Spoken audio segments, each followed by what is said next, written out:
Good morning in Australia, good afternoon in New Zealand, and hello to those joining us from around the world. I'm Fiona Boyd, I'm the CEO and co-founder of EdSmart, and I'm delighted that the 5 leading principals from the Australia-New Zealand region we spoke to in July about leading their schools through the coronavirus pandemic have agreed to come back and share practical experience around the finance and HR aspects of leading their schools in 2020, the year when everything seemed to change. Welcome today to Phillip Heath, AM, Principal of Barka College in Sydney. Welcome, Phillip. Thank you very much, Fiona. Great to be with you. Welcome, Heather McRae, Principal of Diocesan School for Girls in Auckland, New Zealand. Welcome, Heather. Kia ora tātou. Thanks, Fiona. Welcome to Andy Muller, Principal of Scotch, Oakburn in Launceston in Tasmania. Welcome, Andy. Thank you, and good morning and good afternoon to everybody. Welcome to Christine Allen, Principal of Carmel College in Auckland, again in New Zealand. Welcome to you, Christine. Kia ora, and thank you for having me today. And we are expecting Anthony Elmore from St Michael's College in Merrimac on the Gold Coast. Hopefully he will join us as this event unfolds. And it is fitting today to acknowledge the original owners of the lands on which we stand. Phillip will do a welcome to country for Australia, followed by Heather acknowledging in Te Reo. Hello. Thank you, Fiona, and colleagues around Australia and New Zealand. A great joy. Could I acknowledge that I'm speaking to you from the land of the Darug people. I also acknowledge Darkinjung, Wanarua and Yolngu people, and all First Nation peoples. Warami Mitiga in the language of the people here, which means it is good to see you, friend. In the custom of the traditional owners of this country, people would wait patiently on the borders of each other's country to be welcomed. A smoking ceremony would wash away any difficulties and conflicts, and then there would be a language and ceremony and a dance where we would share resources together. In the spirit of that reconciliation that is embedded in this land, this ancient place, I extend a greeting to everybody in both Australia and New Zealand and honour the traditions that we have drawn from the land itself into our own spirit. And in that spirit, may we yearn for a more reconciled and peaceful world. Thanks, Fiona. Thank you, Phillip. And Heather, the Te Reo. Nā mihi nui kia koutou katoa, no mai, haere mai. Ko te tūmanako ko noho tātou, I runga I te rangamare me te manaakitanga. Nō reira, tēnā koutou, tēnā tātou katoa.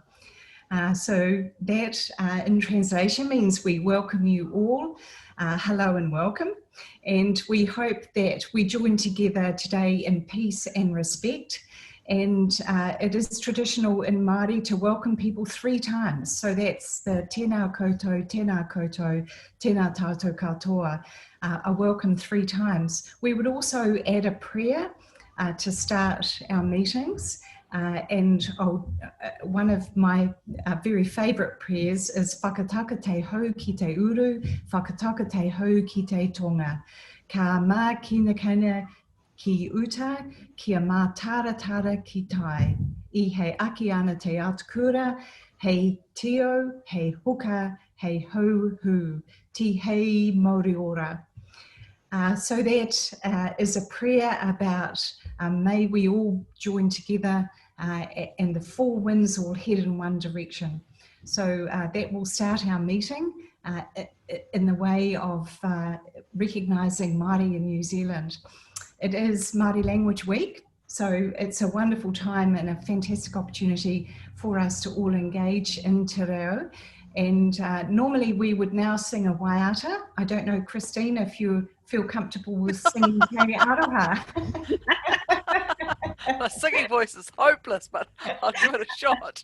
Okay, so we would sing Te Aroha, Te Whakapono, Me Te Rangi Mārie, Tātou E. We'll just sing it once. Because I know time is of the essence. Thank you so much, both Heather and Christine, for singing, and Phillip for our welcome to country. Yes, thank you. Look, we're going to have a question and answer towards the end of the conversation with you all today. So if any of the participants, if you would like to send your questions through the chat function, and our producer, Anusha, will send them through to me, and I'll move them towards the principals for a Q&A towards the end. But 2020 has been a year with a difference for everyone, and fast adaptation was required by schools all around the world to ensure continuity of learning and community, and also financial survival. Some international schools have closed their doors, and faith-based, private and independent schools everywhere have had to sharpen the financial saw like never before. Today, we'll be talking about how the tough financial decisions that were made early in the year by you principals of your schools, how they've fared, and maybe some of the course corrections you took along the way, but also looking at the different ways that you've supported your parents with issues around, fee stress and financial stress on families. They're key to your school community and your team. What strategies have you deployed to keep your team strong and stable and to keep going? So firstly, I know there's been a big debate in the independent school space and the faith-based space around discounting of school fees. And there's been different directions taken. And I think we've got the full spectrum here with us today. Maybe I could ask each of you what direction you took to support parents around fees in 2020 and how well it worked for your school. Maybe starting with you, Phillip. Thanks, Fiona. What a gorgeous welcome to country acknowledgement that we had. Thank you. That really made my day. As you mentioned, Fiona, this has been a crisis unlike any that we've hitherto experienced, simply because of the grueling nature. It's just kept going. We decided pretty early on to set up systems whereby the parents could, if they chose to stay at the school through this time, when there's a lot of disruption going on in other parts of the community, that school would be a stable place. And so we would set up a means by which we could support people until the end of this year. And so if people have experienced financial stress, how are we going to manage that? So we did two things. We took aside any monies that were saved with respect to casual budgeted salaries and put that in a bucket. And then we addressed the operating budget and asked all our budget managers to effect a 20% saving.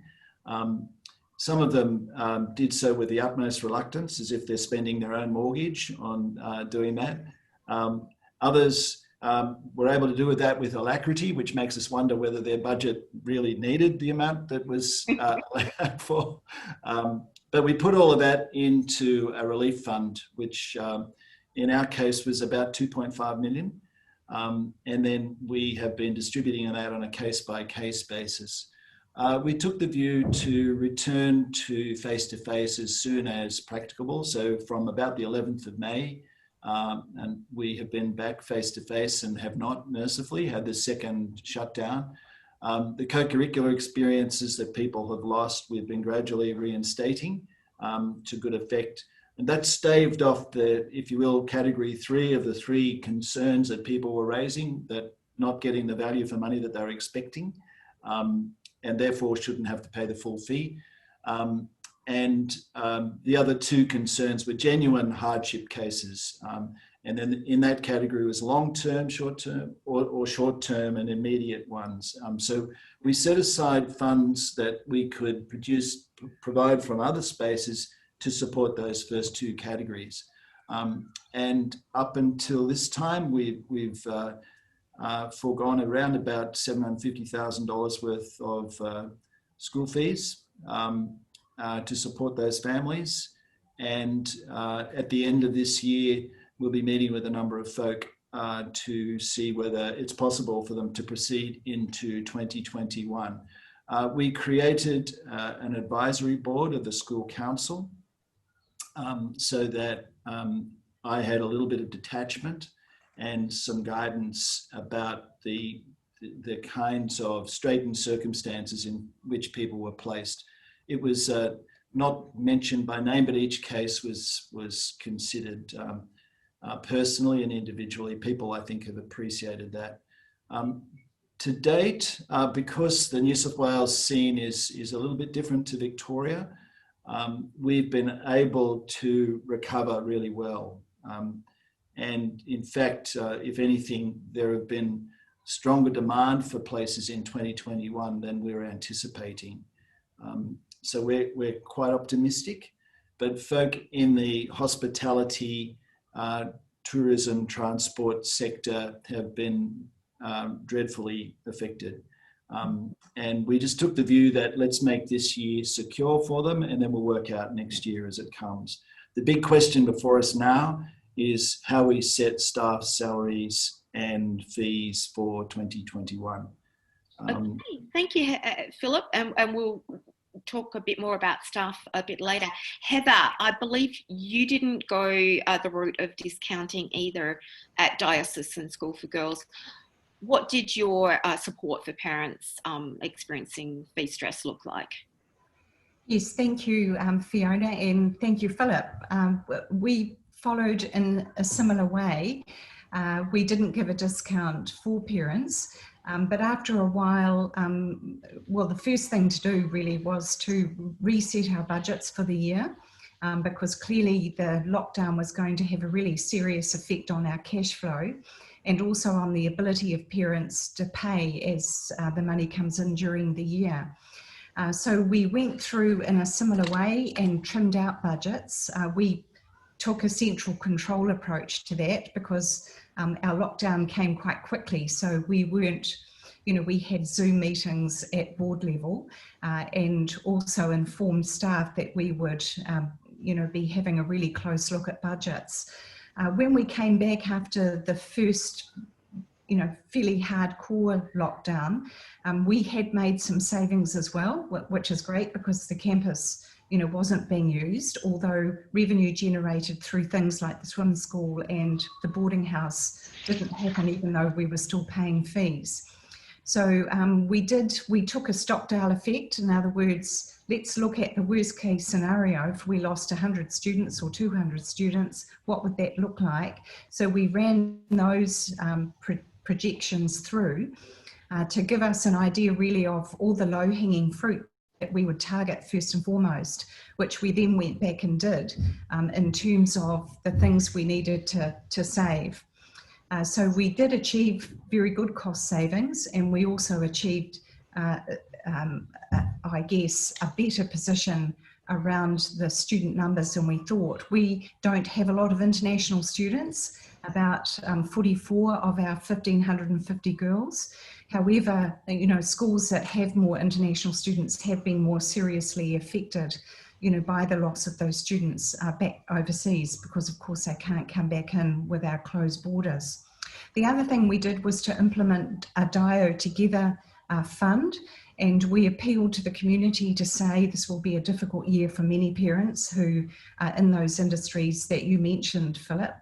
And so we raised probably about $120,000 that we have used along with school operations funds to try and subsidise individual families. We have dealt with them on a one-on-one basis because they're all in very different circumstances.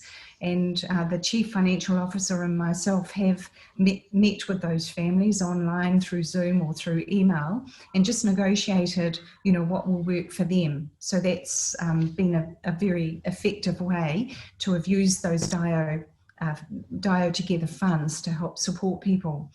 As well as that, the fees management for next year will be quite a challenge for us. Because we have a 3% national increase in teacher salaries next year that we'll have to try and cover. And we're also this year in a peak debt year with a very large loan to finish off a capital building that we have created a beautiful performing arts centre for, with an auditorium of 900 seats. So we have had to be seriously looking at things and being very cautious as we go into next year. And our aim is to try and also keep our fees increases as minimal as possible next year to help parents through this very difficult phase. We've had a second lockdown, which has created another layer now of parents affected who are now coming into the scene. So it has adjusted our planning next year in terms of student numbers, and we've put more in the loss bucket to try and make sure that we face what we need to face before we get the budget cut for next year. Thank you for that, Heather. And Andy Muller at Scotch Oakburn. So you took a different pathway and did look at discounts for fees. How did you go about it at Scotch Oakburn? Yeah, so we sort of took the approach that we had two main principles that we founded all of our decisions on. One was for the overall health of our community and the sort of broader community, and the other one was to make sure that we all stayed together. Families, students, staff, we were all here on the other end or the other side of this, wherever that may be. Now, in Tasmania, for those who may not know, we're in a very fortunate position to have been back in normal schooling with everything involved, pretty much, with a few sort of restrictions for all of term 3. So we initially went out with about a 4-week period to the end of term 1, so from the 18th of March, and we just waited to see how that played out that first 4 weeks. Would we only be going out for 2 weeks and then be back for the last 2 weeks of term? As it turned out, it was a 4-week block. So we gave a flat fee rebate with the rationale that we're not providing co-curricular, we're not providing the same degree of pastoral care, therefore we can't charge full fees, because full fees normally cover all of that. Our initial fee rebates were based on the sections of the college, so 30% fee rebate for junior school families, students, 25% for our middle school, which is year 6 to 8, and then 20% fee rebate for the 9s to 12s. And then, as it became evident that this was going to play out far longer, we had a look at where was the greater impact on families. And obviously the families, the parents of our younger students had to have a far greater input to the education of their children.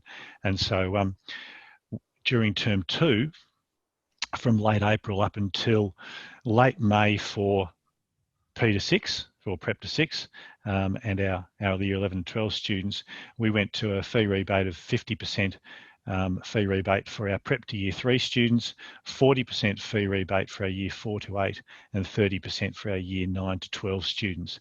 And then our local government had the sections of the school coming back at different times. So our prep to year 6 students and our year 11s and 12s came back at the end of May, for the remaining, what turned out to be 5 weeks of term 2. Our year 7 to 10 students didn't come back until after the 9th of June, for those in Australia, the Queen's birthday weekend. So once students came back into face-to-face classes, they still weren't getting any co-curricular activities. That was completely off the board. There were no camps. And so we gave those students a 15% fee rebate at the end of term 2, because they still weren't getting the whole package of what we normally provide. And then once we were back in term 3, pretty much everything was back on board. Certainly the pastoral care, the slightly modified co-curricular type activities, sport was back on board, and so we were back to full fees. But that was the rationale that we had. Alongside that, as others will have alluded to and will do so, we created a new budget line for financial assistance for particular families who were worse off than others. We initially made that a $200,000 budget, recognising that if this really went pear-shaped into the future, that we may have to increase that. And we were talking about the possibility of, trying to save 100 families who were otherwise going to be in a position where they couldn't afford to continue to send their kids here. So it was pretty precarious there for a while, but as I said, Tasmania's in a very fortunate position. So that sort of gives you the rationale and where we went with our thinking. Thank you for that, Andy. And just to welcome Anthony Elmore today from St Michael's College in Merrimac on the Gold Coast. Thank you for joining us, Anthony. And where we're at is we're talking about the ways in which our schools have supported parents who are experiencing financial stress and fee stress. I'll just go to Christine Allen and then come back to you. Now you know where the conversation is, and we'll get your views.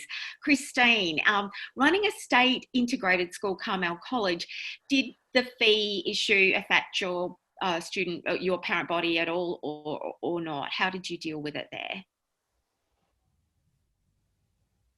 You're on mute, Christine.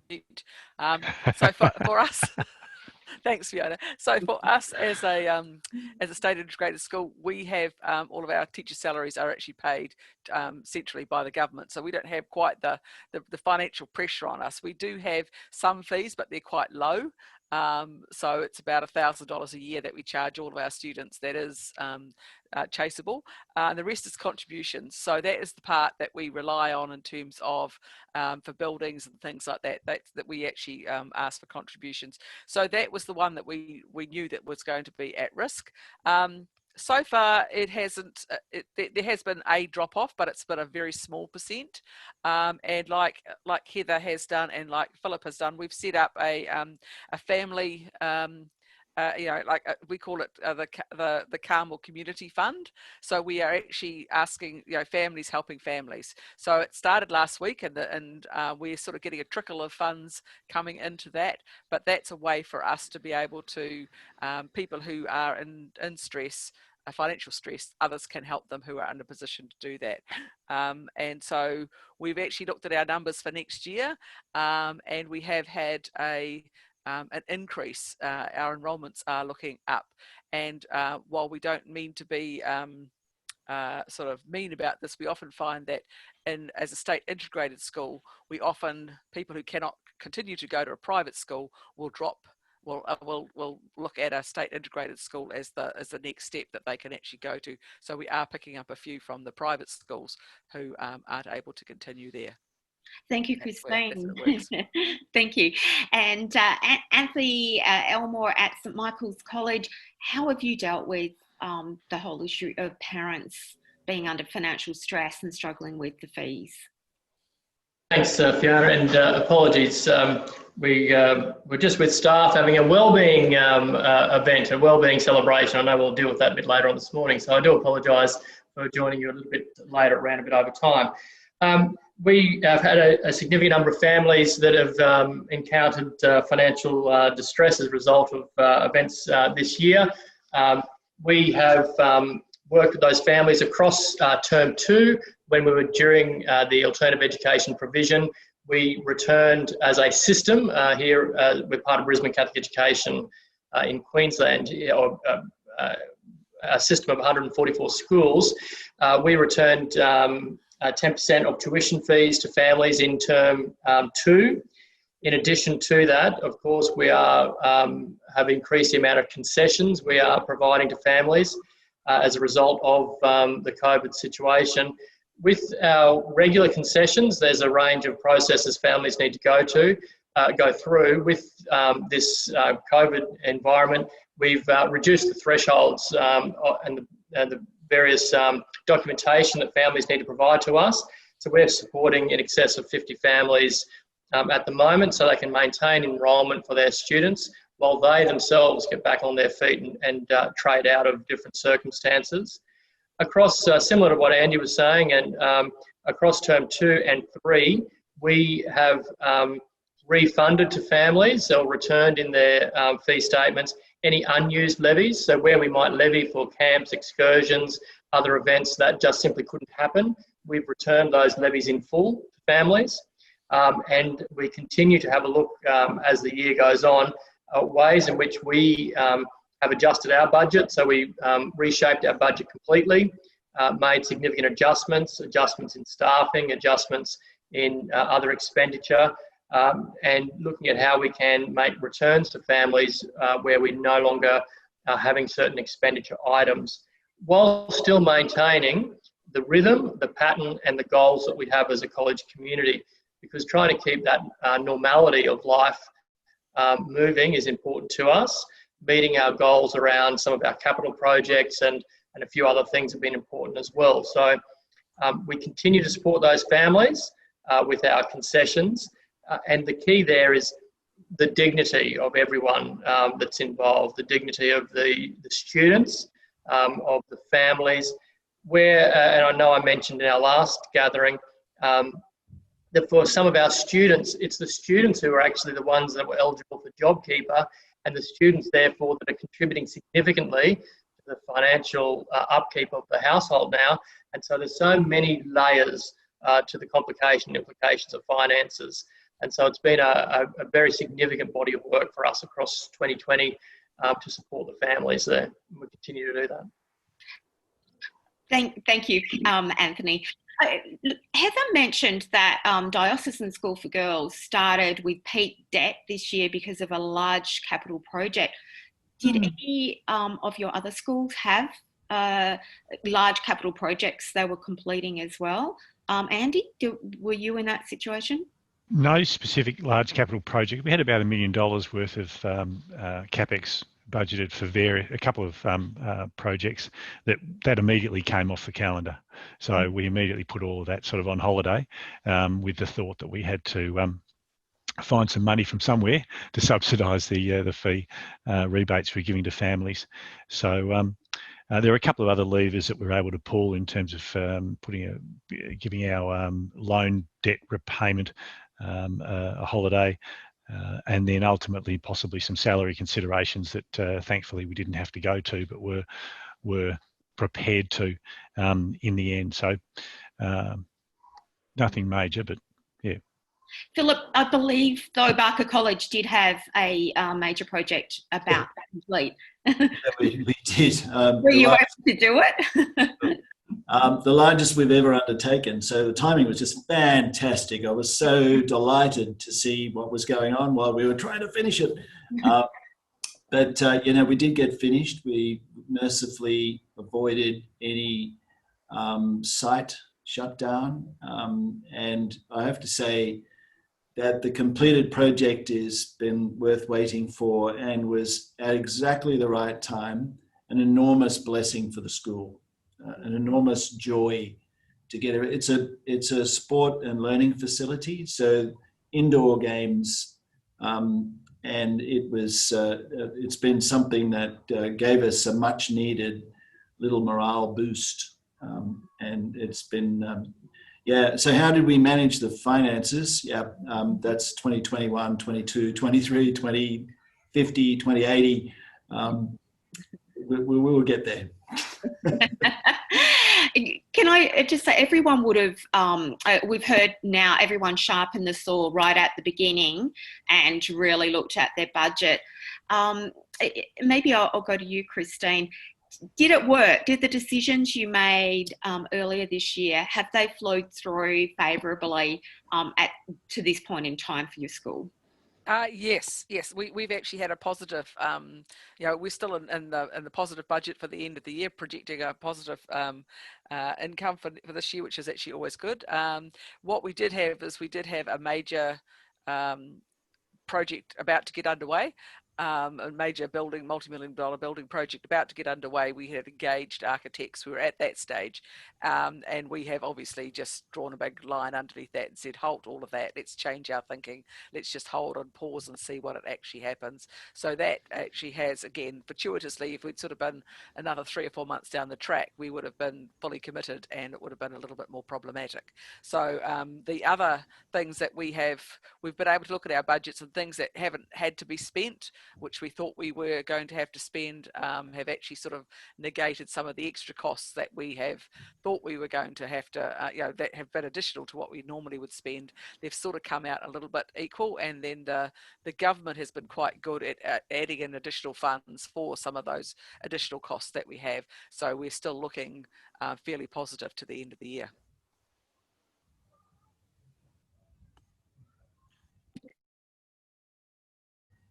in St Michael's on the Gold Coast. How did the moves you made with the budget and reshaping the budget, how does it look in September from the moves you made earlier this year? Yeah, similar, I suppose, to Christine's situation, that for us things are looking quite good at the moment as we're tracking. Reshaping the budget meant that we were able to get a bit of a handle on what we could continue with and what we would have as a reconsideration. One of the things, as I previously mentioned, we wanted to have some sense of normality as well around some of the projects that we had already started talking to our community about. For example, these holidays, we have a full air conditioning project of 2 of our significant buildings, so 15 classrooms we'll go through. Actually, what has happened is that some of those projects have come in at a better price because of some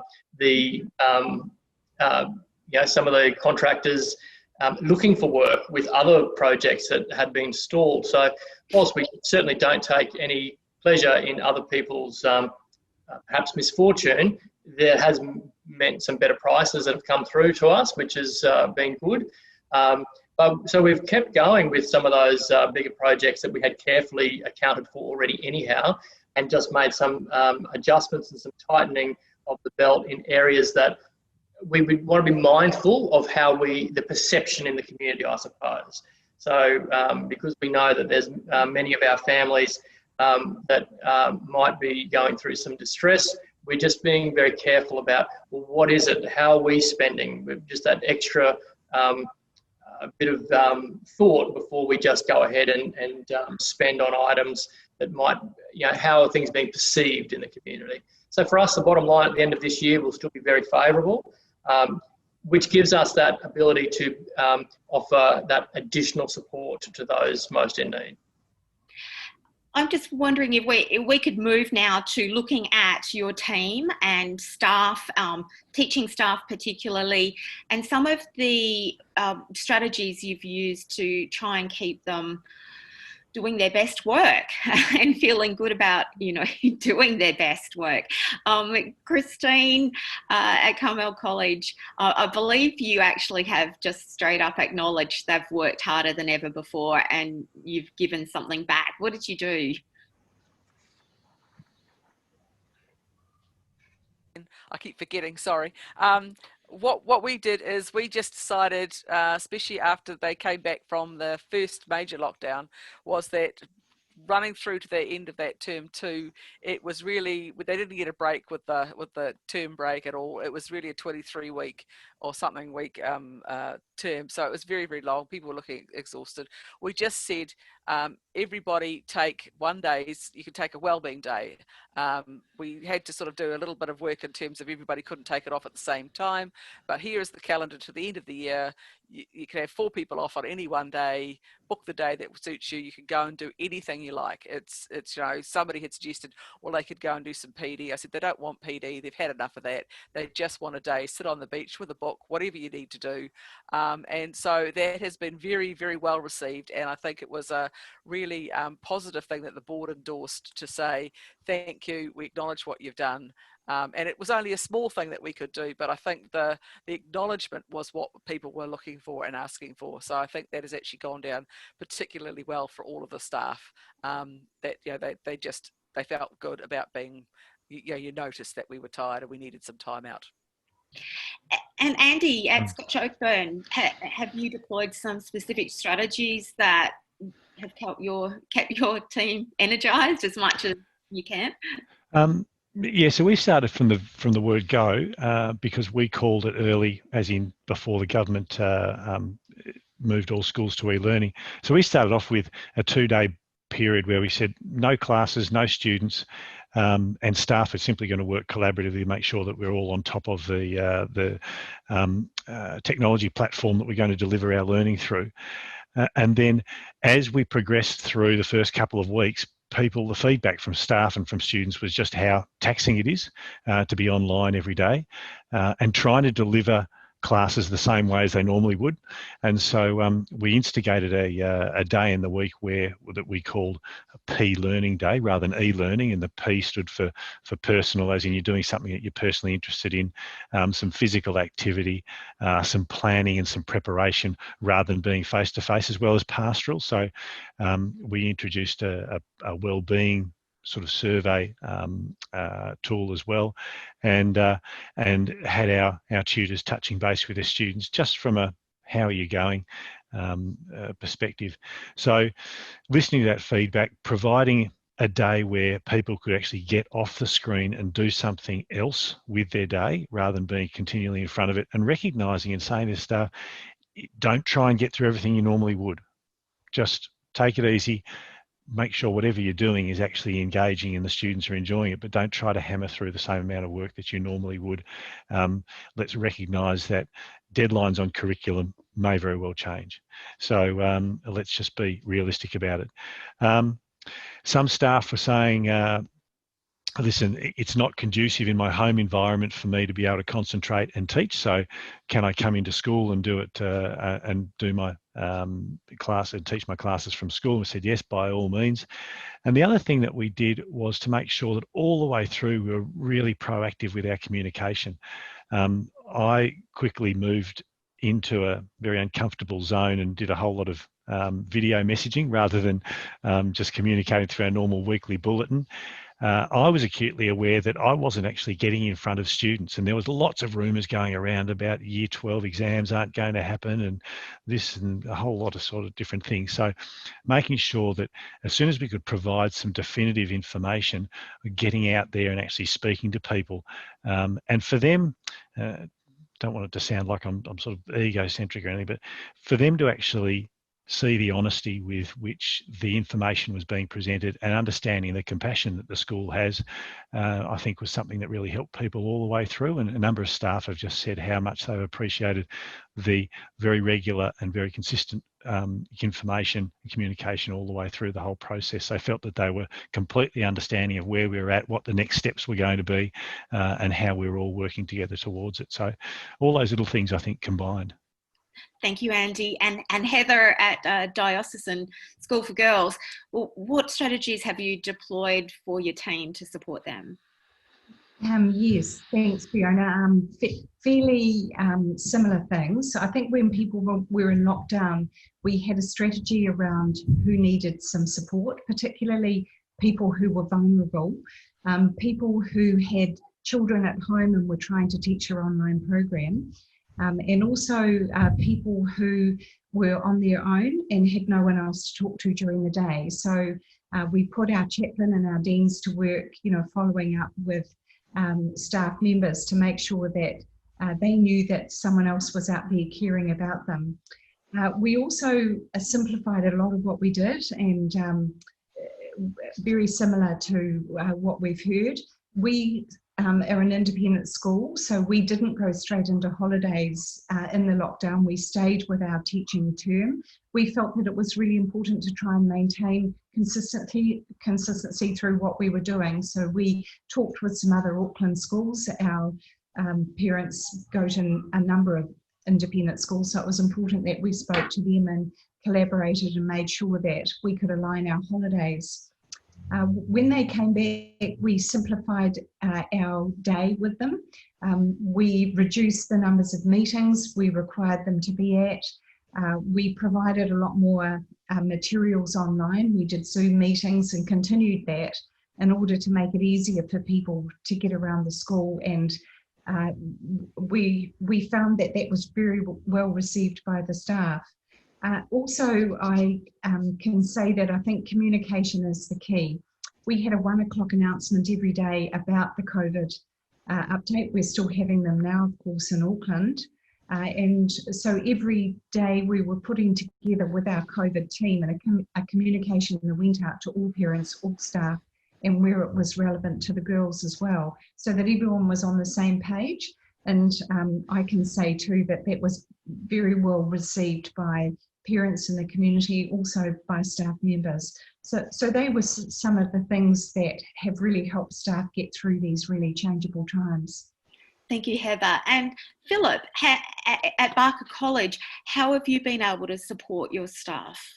Well, I just want to say I want to go and work for all you people. You're all fantastic. So, look, very similar in effort and the same messages. We did, during the first lockdown period, a staff pulse check. We did a survey. And then we did a second one, and we're about to do a third one. So we've tried to put some data around where people are at. And the feedback from 1 and 2 echoes everything that our colleagues have been saying, both in Australia and New Zealand. People want compassion, clarity, consistency, fairness, security, some comfort. They like coffee. A little bit of lunch from time to time. Well, we give them lunch every day here, so they're fine. And then an open voice, the ability to actually who you're going to call and get matters off their chest. What I've noticed this year is that the fuse is shorter. So whilst I think we're making an effort, and I think people recognise we're making an effort for all the reasons that our colleagues have said. The ignition point is much lower. Yep. So we're trying to move people around because of we need to do some work in our maths area, some renovation.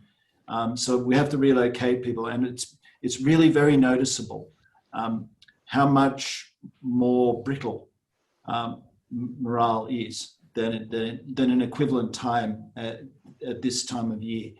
And so we're needing to actually just say, well, once is not enough. You got to keep at it and keep at it and keep it. There's no immediate solution.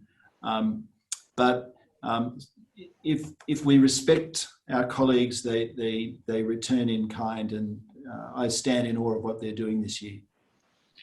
Thank you, Phillip. And Anthony Elmore, finally, what strategies have you deployed at St Michael's College to, keep your staff going? One budget line item that wasn't tinkered with during our revision was the staff welfare budget.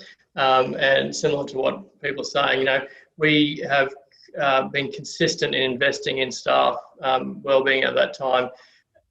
Not just, I know these are things that sometimes can possibly be viewed as tokenistic, but things like the coffees, the morning teas, the lunches, the Friday afternoon drinks, within all the safe guidelines and risk assessments.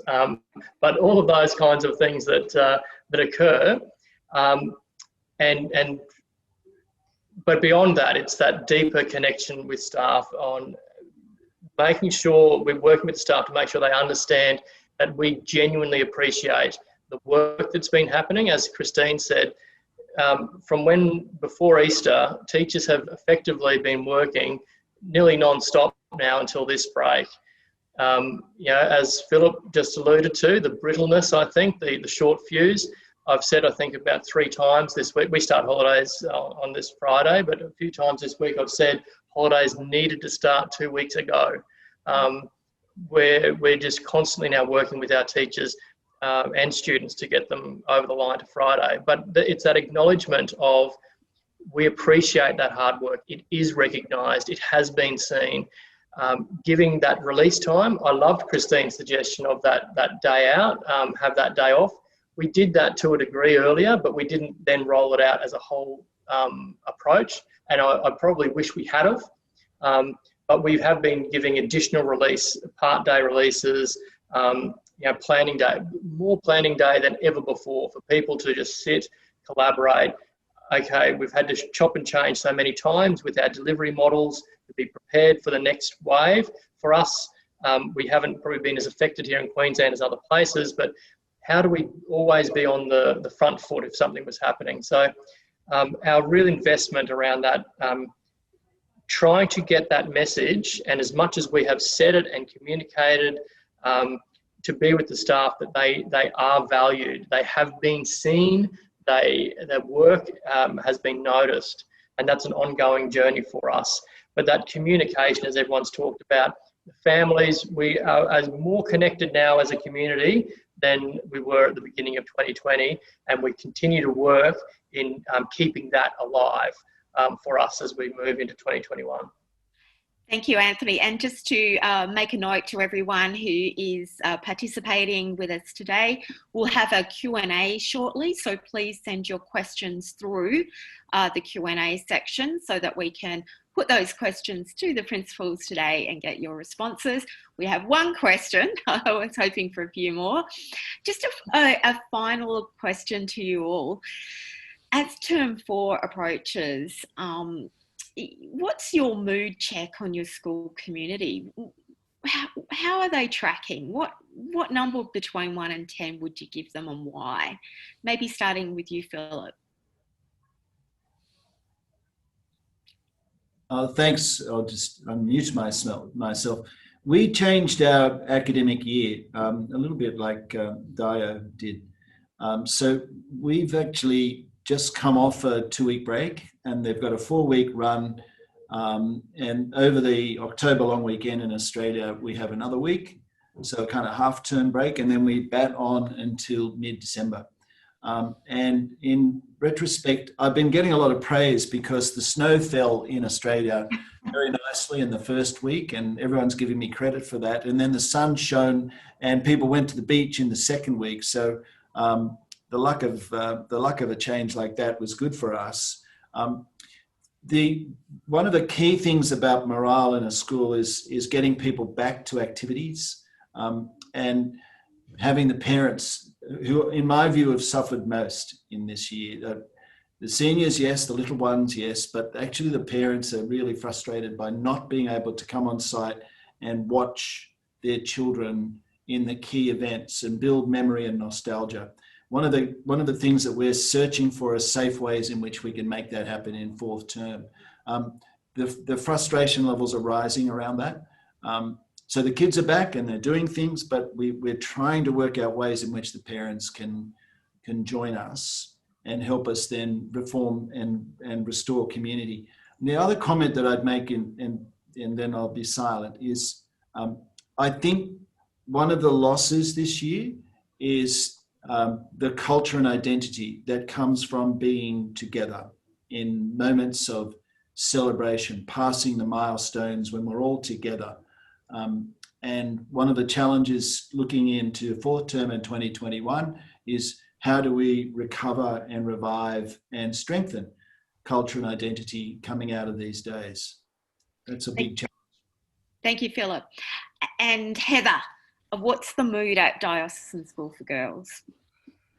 We just in between the lockdowns, because we didn't know the second lockdown was coming, we did a full stakeholder review of our staff and the community. And that was very helpful because it also told us some fantastic things about staff and the way that our parents saw our teachers interacting with their daughters at home. So there were lots of wonderful positives that we used to feed back to the staff over that time. And I think they felt that they were really appreciated out there, and that had a very positive effect. I think after the second lockdown coming back, there was a slight loss of enthusiasm with the whole direction. But now that we've got into the swing, we have holidays at the end of next week. The biggest challenge, I think, for us has been around our senior Year 13 students, and the government did extend out our qualifications, so we also put off our school examinations until after the holidays. So it's being able to be adaptive, I think, in this space and look at, how can we look after the girls and, what are the issues that they're having, and also helping out the parents. So their feedback has been great. I think they have felt really well supported. However, many of them in their own personal circumstances are going through some dreadful things. They've lost their businesses. We have a number of Air New Zealand people who were immediately made redundant, pilots and, such like. So there's a lot of impact on the community in terms of how they're feeling.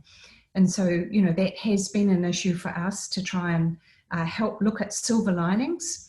And this year, a group of schools have got together to look at how we can retrain some of those people into the teaching profession by offering scholarships into teacher training, and working with our schools and at one of the universities in Auckland to try and help people think about retraining and what they might do. And we think that might also add to the wealth of teachers that we have here, especially in Auckland.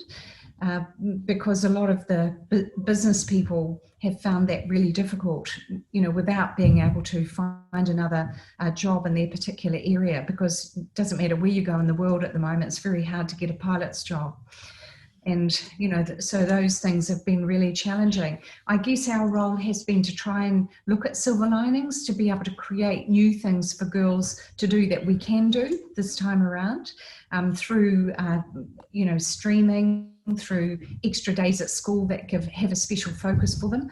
Today we have Be Your Heroine Day at school. So not the heroin drug, but the heroin, the heroin New Zealand accent probably doesn't go down too well in Australia on that word. Sorry about that. So, you know, trying to create new community events that they can be involved in. We still can't have crowds or children, parents on site, which is such a shame, but we can live stream what we do. And so we have been able to, you know, bring them closer to us during this time. Thank you, Heather. We're going to run out of time, so I might just ask a number on a scale for a mood rating at your school from Andy, then Chris, and then Anthony, because there's two fantastic questions that have come in. And Andy, I know you've given a bit of a response in chat, but it'd be great to get you know, a broader response, because they're good questions. So Andy, at Scotch Oakburn, what mood rating do you give the school community? Look, if we're normally a 5, I'd probably give it a 3.5 to 4 at the moment.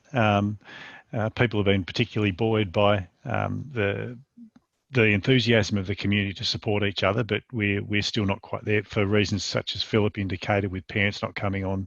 Some of the staff are finding that they're a little bit flattered because of that. But look, on the whole, tracking pretty well, but not quite where we usually are. Thank you. And Christine?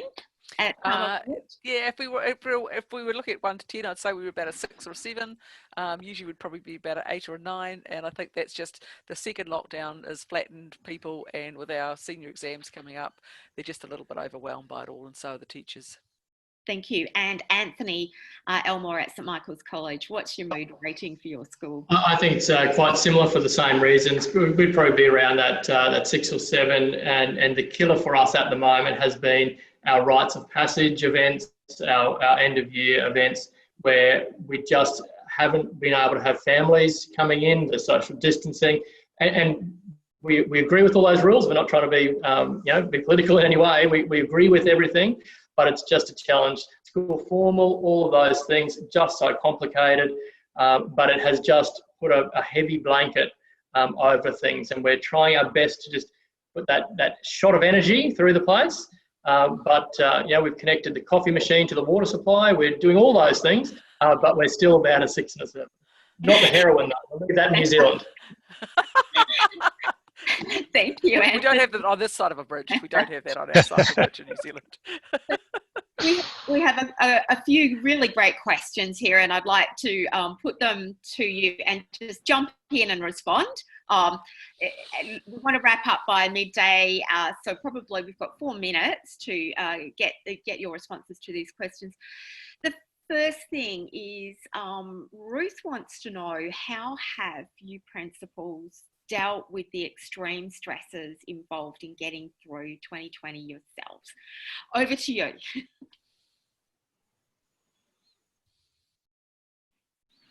I've provided a written answer, so I'm not going to say a word. I think really it's been a case of you know, collaboration with fellow peers, you know, having that ability to chat through some of the challenging issues, and most of all, the ability to laugh. You know, it's so sensitive issues, particularly today, the financial matters, so sensitive issues with families and all the rest of it.